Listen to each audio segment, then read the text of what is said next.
iya sih saya cinta sama dia. Mungkin sih cinta-cinta ada. Tapi kan apakah kamu sudah siap untuk kawin? Perkawinan di bawah umur merupakan isu yang masih terjadi, bahkan sampai saat ini. Orang dewasa yang secara fisik dan mentalnya lebih matang masih dapat berpisah atau melakukan perceraian. Lalu bagaimana dengan anak di bawah umur yang fisik dan mentalnya masih jauh dari kata siap?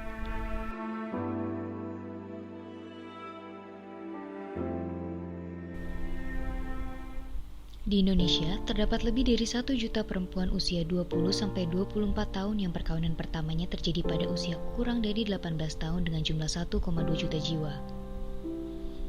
Sedangkan perempuan usia 20-24 tahun yang melangsungkan perkawinan pertama sebelum berusia 15 tahun tercatat sebanyak 61.300 perempuan.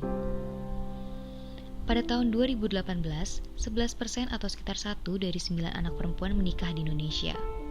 Dan perempuan umur 20-24 tahun yang menikah sebelum berusia 18 tahun di tahun 2018 diperkirakan mencapai sekitar 1.220.900. Angka ini menempatkan Indonesia pada 10 negara dengan angka absolut perkawinan anak tertinggi di dunia.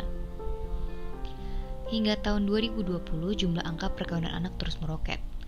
Berdasarkan data dari Catahu 2021, terjadi peningkatan angka dispensasi perkawinan anak sebesar 3 kali lipat yang tidak terpengaruh oleh situasi pandemi, yaitu dari 23.126 kasus di tahun 2019 naik sebesar 64.211 kasus di tahun 2020. Berdasarkan publikasi data yang dikeluarkan oleh BPS atau Badan Pusat Statistik dan UNICEF, menunjukkan bahwa daerah dengan angka perkawinan anak tertinggi ada di Sulawesi Barat dengan prevalensi 19,43%, lebih tinggi sekitar 8,22% dibandingkan angka prevalensi nasional yang sebesar 11,21%. Perkawinan anak pun juga terjadi di perkotaan. Pada tahun 2018, tercatat jumlah perkawinan anak di perkotaan memiliki prevalensi 7,15%.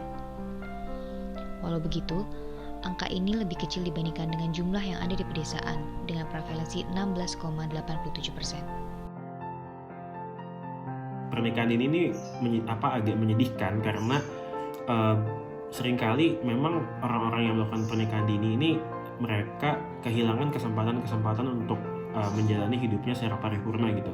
Yang paling mudah mungkin pendidikan karena biasanya mungkin sepengetahuan saya sebagai awam, orang yang melakukan pernikahan dini ini nantinya tidak akan melanjutkan pendidikannya atau studinya karena mereka punya tanggung jawab lain seperti misalnya menafkahi keluarga, kemudian mengurus anak dan lain-lain gitu. Mereka juga kehilangan kesempatan untuk bergaul dengan teman-teman sebaya mereka.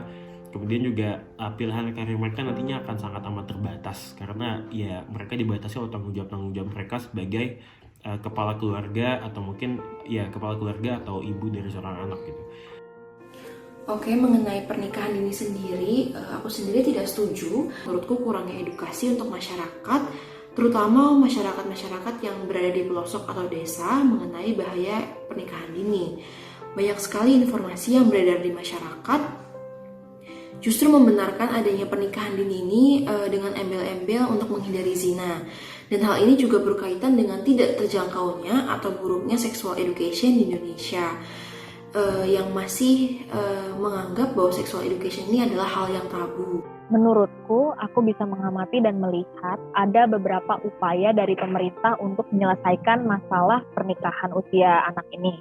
Salah satunya adalah revisi Undang-Undang Perkawinan tahun 2019 yang menentukan usia minimum untuk melakukan pernikahan adalah 19 tahun. Ya, jadi usaha pemerintah menurut saya kurang karena harusnya mereka mencoba menangani basis dari permasalahan tersebut. Ya ketimbangan ekonominya, ketimbangan strukturalnya lah yang harus ditangani. Dan saya rasa pemerintah agak enggan gitu kalau dilihat untuk, atau mungkin sulit, saya tidak tahu, untuk menangani permasalahan-permasalahan ketimbangan sosial. Padahal ini jadi akar permasalahan bagi banyak juga masalah lainnya. Banyak faktor yang mempengaruhi tingginya kasus pernikahan anak. Temuan dari Survei Sosial Ekonomi Nasional Susenas dan studi literatur memperlihatkan bahwa anak yang lebih rentan terhadap perkawinan anak adalah anak perempuan, anak yang tinggal di keluarga miskin, di pedesaan, dan memiliki pendidikan rendah. Hal ini menjadikan faktor ekonomi sebagai faktor utama terjadinya perkawinan anak. Adapun faktor lainnya berkaitan seperti lingkungan, pendidikan, dan tradisi dan budaya. Ini marak karena orang semua pada ada stres, dan barangkali mereka yang sudah hubungannya sudah lanjut gitu ya, udahlah daripada kayak gini kamu kawin aja, mungkin gitu, as simple as that. Atau ada motif ekonomi.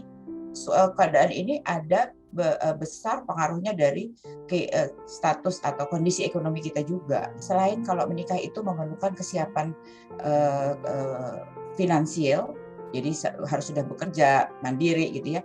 Yang lebih penting lagi adalah kesiapan mental, pikiran dan emosional. Mental itu bukan cuma pikiran ya, tapi kesiapan emosional juga termasuk situ, dan kesiapan mengambil keputusan. Gitu. Kalau dari segi kesehatan banyak sekali ditemukan kanker leher rahim pada wanita-wanita yang pernikahan dini. Kenapa? Kalau hubungan seks bisa-bisa aja, tetapi melahirkannya itu kan membutuhkan kesiapan. Uterusnya kalian, terus ini kan masih tumbuh badannya ya. Jadi kanker leher rahim, terus kematian bayi karena kelahiran prematur juga tinggi. Jadi bayinya lahir tapi nggak cukup bulan, akhirnya bayinya lahir kecil, perawatannya harus intensif, ibunya belum siap, apalagi kalau dibutuhkan biaya tambahan karena kondisi itu, nggak sanggup, ya meninggal. Iya sih, saya cinta sama dia, mungkin sih cinta ada, tapi apakah kamu sudah siap untuk kawin?